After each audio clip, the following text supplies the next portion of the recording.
everyone, welcome back to the channel. My name is Ashley and I'm an architect in Ontario, and in this video we're going to do a beginner guide to the examination for architects in Ontario, also known as ExAC.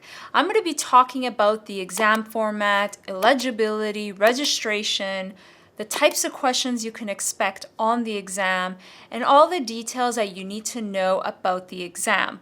Now, I've written the ExAC specifically, so I also have some experience and some tips, which I've shared throughout other videos, and I've been getting a lot of requests to talk more about the ExAC exam. So I'm hoping to share some of that information with you. So if you're interested, let's get started.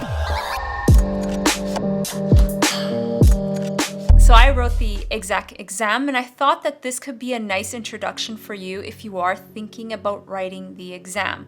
Now, if you are thinking about getting licensed, becoming a licensed architect in Canada, then you gotta go through an examination process. And so in Canada, you actually have two options in terms of exams. You can write the Canadian-based exam, which is ExAC, and that's the exam I'm gonna be talking about in this video, or you can write the American-based exam that's accredited by the NAB, and that's the ARE. Now, if you're interested, and I thought about doing a video where I compare both exams, and if that's something you're interested in seeing, let me know in the comments, because I remember when I was gonna do my examinations, I was debating between writing the ARE and the ExAC, and I really had to think about what are the advantages and disadvantages between both. So I have some research on that topic, so if you're interested, just let me know in the comments down below and I can do a video on that as well. And so the Canadian-based exam, the ExAC, is accredited and recognized in the 11 Canadian provinces. So these include licensing authorities such as the Alberta Association of Architects, the AAA, the Architects Association of New Brunswick, AANB, the Architects Association of Prince Edward Island, the AAPIE, the Architects Licensing Board of Newfoundland and Labrador, the ALBLA, the Architectural Institute of British Columbia, the AIBC, the Manitoba Association of Architects, the MAA, the Northwest Territories Association of Architects, the NWTAA, the Nova Scotia Association of Architects, the NSAA, the Ontario Association of Architects, and I know this one quite a bit because I am in Ontario and I'm licensed within Ontario. So I'm with the OAA, the Ontario Association of Architects, and then the Ordre des Architectes de Québec, the QAQ, and Saskatchewan Association of Architects, the SAA. So the ExAC is recognized through these 11 Canadian universities, and again, you also have the option of also doing the ARE, and so all participating licensing authorities within Canada accept the ARE 3.1 and ARE 4.0 as meeting the Canadian requirements. Now, if you do have more questions about this, about the ARE, or perhaps you've written some of the ARE exams and now you want to transfer over and do the ExAC, whatever your situation might be, I would contact the ExAC, and their contact information on the website. Get in touch with them and explain your situation if you do have some of the exams written for the ARE, or perhaps you've written an ARE that's prior to the 3.1 or 4.0 and you want to get that verified. I would recommend getting in touch with them, and they can really help you through that process. So the purpose of the exam, and this is right from the ExAC website, is to develop and to test the minimum standards of competency acquired by an intern during the internship period to ensure both the public safety and the professional and skilled delivery of architectural services. And I think that's very important because that is really the purpose of the exam. And so you should have that in mind when you're thinking about writing the exam and when you're thinking about what are the important aspects that you should focus in on your studying. So the main purpose is to test those minimum standards that you need to have to become licensed and to fully be a licensed professional that's providing services to the public and delivering architectural services. So as part of becoming licensed, you need to write the exams. So either you write the ARE or the ExAC, but you need to write and go through the examination process in order to become a licensed architect and to use the term architect. So now let's talk about the eligibility requirements. Now, you do need to meet some eligibility requirements. You do need to be an intern architect. So you must hold an intern architect status prior to taking the exam. And you have to be in good standing. And as they state on the website, you can't have any complaints or disciplinary holdings on record. So you have to be in good standing with your local jurisdiction association in order to write the exam, and you have to have the status. It cannot be expired. You have to hold intern status, and you have to had recorded your experience in the Canadian Experience Record Book. And you've had to at least submitted a minimum of hours. So you need to at least submit 2,800 hours, and those 2,800 hours need to be approved. They can't just be impending, they have to be approved by the time, and they set actually a deadline of when those hours need to be submitted, completed, and approved by. And so I would recommend to look on the website of ExAC, and I've included a link down below. And you can go through the website and see what is the deadline. So you got to meet those requirements. I remember when I was doing this, I met the minimum 2,800, and I remember I was going through the process of getting my hours approved, and I made sure that I gave myself enough time to do all of that. And as you know, if you are an intern architect, you have to get your mentor to sign off, the supervising architect to sign off. So there is a bit of time involved in getting those signatures, getting everyone's feedback, and everyone's very busy. So make sure you give yourself that time, because then you're not eligible to write the exam. You may have to do it the following year. And that's something also to note, that the exam only happens once a year. So it's really important to meet these deadlines as well. So you need to meet and recorded and approved, have that experience recorded and approved within the set deadline by ExAC. And again, that's the 2,800 hours. And then you must complete and submit the registration form that you can find on the ExAC website. And you have to pay a fee. I know there's a fee, of course, with everything. You need to have paid the fee and also the registration form for the exam. Now, you have to meet those requirements. Once you do, you can start to move into the next process. And of course, it's also important to note that they have a registration period. So make sure to check the ExAC website to see when you can start your registration, when you can start this process, and so on. And of course, if you have questions, you can always get in touch with ExAC as well. Now let's jump into the exam format. Now this is important, and it's important to spend some time. And again, I would recommend you to spend some time on the website. Really read through that website, everything that it has to offer. I'm creating a little bit of a summary in this video, but I would recommend to go through it with a fine comb and go through all the details so that you're aware of what the exam is about and its rules, regulations, procedures, and so on. Now, the exam is divided into 4 sections. So it's delivered, again, once a year. And so you have that window of opportunity once a year to write it. And it's administered through across Canada along the 11 provinces. And so you, as an intern, if this is your first time writing, you have to write all 4 exams at the same time. You cannot take one exam this year, another exam the next year. The ARE is different. You can do that. You can break them up into different chunks and take them at different times.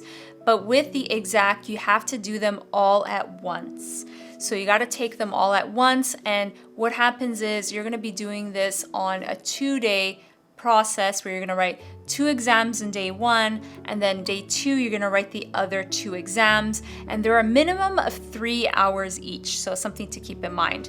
Now, what exactly do the 4 sections entail for the exam?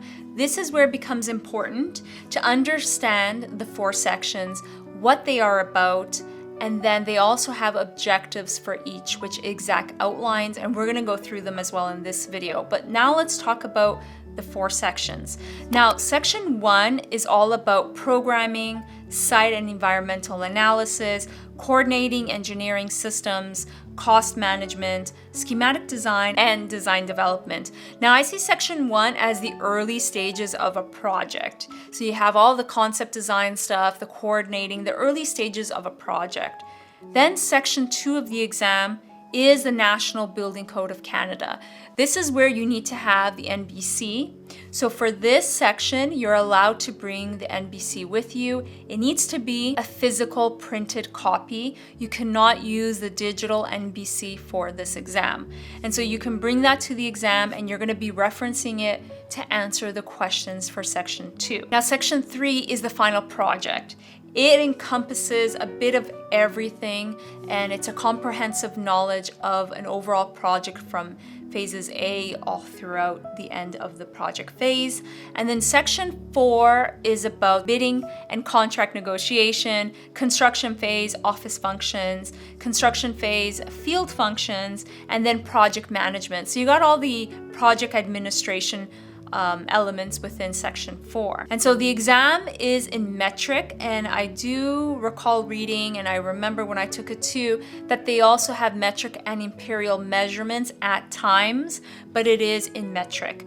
And you do have the option, because French is the second language of Canada, you can write it in English or French, either one. And you would specify that when you're registering for the exam if you are more comfortable with English or French. But I would make sure to do it in the language you're most comfortable and your native language as well. And so those are the main 4 sections of the exam.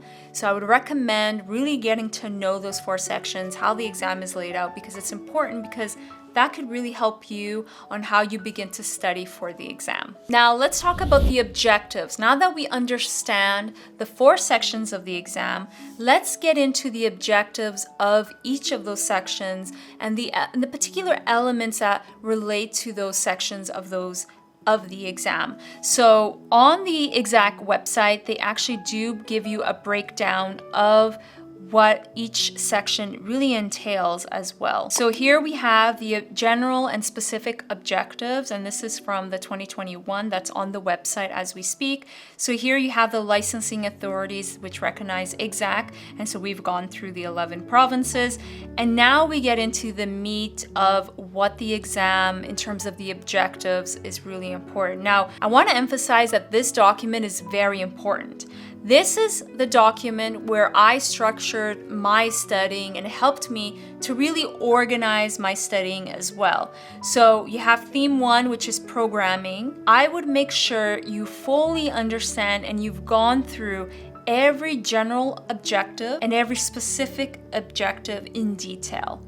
And so what I did was I actually structured my studying, and I said, okay, this week or the next 2 weeks, I'm going to be going through programming, and I'm going to be understanding the process involved in developing an architectural program, identifying the components of an architectural program. I understand and describe the process involved in developing a program, analyzing a program, really going through all these specifics, understanding the point of view of the client, spatial requirements, proposed budget, site components, sustainable design principles, and so on. So this is very important, and I would really recommend to go through this. And so then you can get into the site and environmental analysis, understanding the principles related to the siting of a project, applying the principles of site design, and analyze the data relevant to the site of a project. And so we can go on. Coordinating engineering systems, and so having an understanding of how to do that. And then also cost management. So evaluating cost, understanding the factors influencing cost. And a lot of answers for these questions you can get out of CHOP. So you can go through and read through CHOP, and I would recommend going through that document at least twice. And that's where you can get a lot of these answers and really get into responding to some of these objectives and really getting into, cost estimating methods and so on. And for some of the design questions, you can also look into Construction Illustrated book, which is really helpful as well. but I would definitely go through this. And as well, here you have the National Building Code. So understanding the code requirements for fire safety, floor area safety, barrier-free, sound transmissions, exits, health. This is a great way to structure your study. Going through everything related to exits, fire safety, and so on is very important. So understanding part 3, part 9, also understanding the alternative solutions.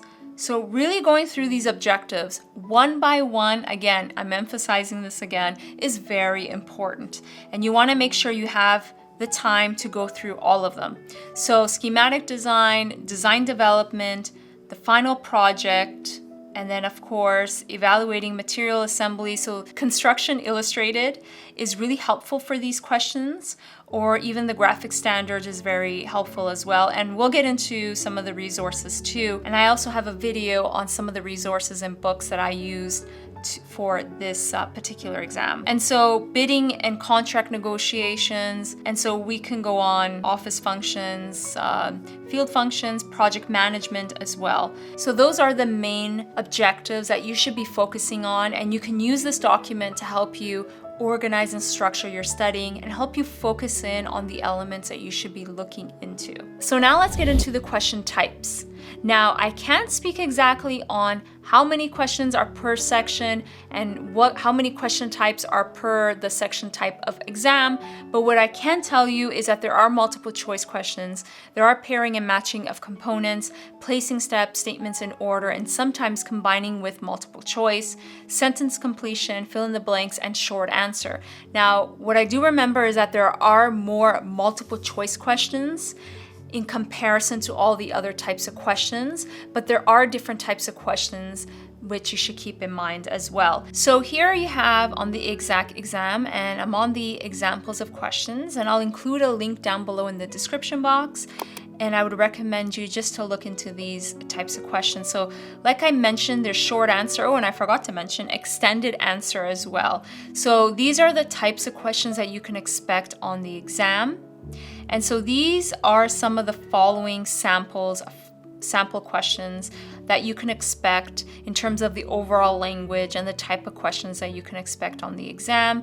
So identify the components of an architectural program. So some of the questions that you can expect there, and so on. And so here you can see, describe the methods of estimating cost. And so you would match with the construction project that corresponds with the estimating method. And then here you have some more multiple choice questions, and then also some further questions of multiple choice as well. And so here, this gives you an idea of what you could expect.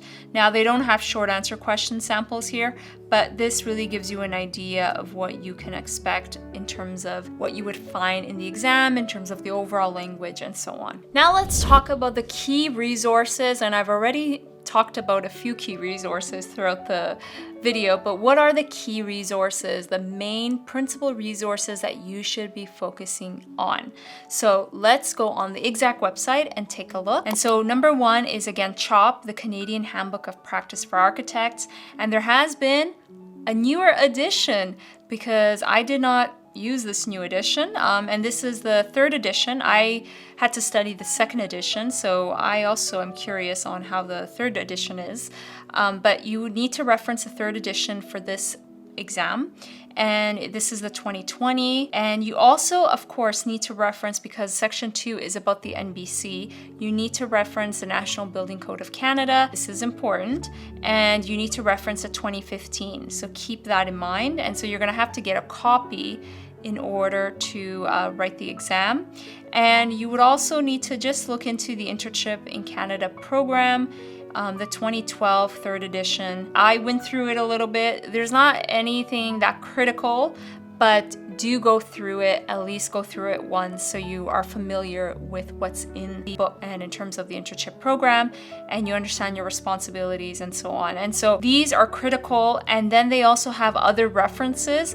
I went through each one, and I went through the ones that I found were really important and really helpful. I did find alternative forms of project delivery very helpful. So there are some really helpful articles that are linked here, and documents that are actually very helpful, and I would recommend reading through them. The Building Construction Illustrated is a very good reference.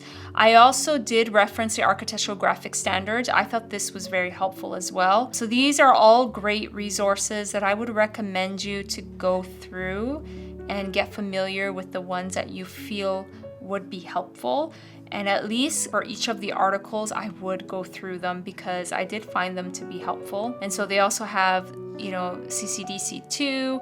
You can go through this yourself, and I would highly recommend just going through all of these resources as well. So at the exam, I would recommend when it's the day of the exam to arrive early, 30 minutes before the exam, so that you're not rushing, you don't feel rushed, you have a minute or two to breathe, to relax, to get settled, to see your environment, and then be on time, because you don't want to be in the situation that you get there very on top of the last minute mark and you're rushing to get there and you're already stressed out just to get to the exam, because once the doors close, you can't get in. Once the exams are administered out to everyone, you cannot write the exam. So that is very important. You want to be on time. Sorry, you don't want to be on time. You want to be early. So 30 minutes early prior to writing the exam.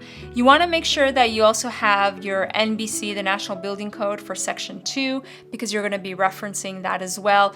I would also recommend to go through the preparation guide that is on the ExAC website, and they provide you more details about what you're allowed on the exam, HB pencils, all of those details. You're not allowed any electronics, of course.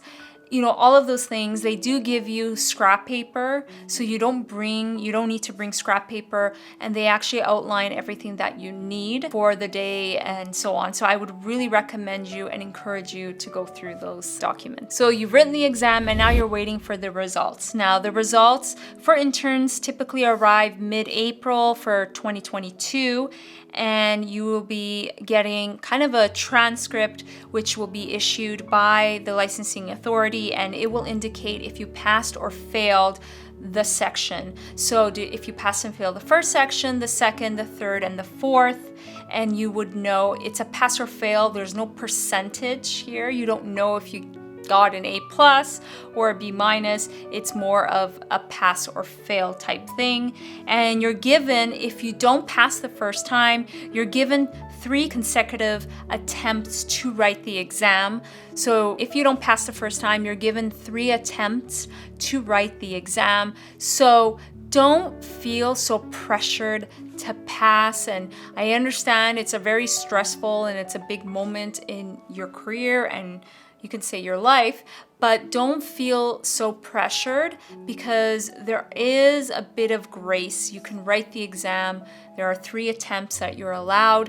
Now, if you, for example, you pass 2 of the exams, you fail 2, you're allowed to write the ones that you failed, and you have 3 consecutive attempts to write that exam. Now, if you only passed 1, you would have that chance. Now, if you've exhausted the 3 attempts and you weren't able to pass the last exam that you failed, or you weren't able to pass 2 of the exams, then you exhausted the 3 attempts, then you have to rewrite everything again. You got to write all 4 sections again. So it can be a little frustrating if you just have 1 left and you weren't able to pass it with those 3 attempts, and now you have to rewrite all 4, but that's really how it goes. So you have those 3 attempts to write it for the 4 sections. Now, make sure again to get familiar with the ExAC website. Go through the preparation documents. I highly recommend it. They have some documents online. Make sure to go through the objectives. Make sure to really go through that website and become familiar with what the exam is about. I hope this video was helpful. If it was, make sure to like the video. And of course, if you want to support the channel, make sure to subscribe, and you can do that here. If you would like to know more about the resources and tools that I use in my preparation for the ExAC exam, I would recommend watching this video here. I hope to see you on the next video. Until then, bye.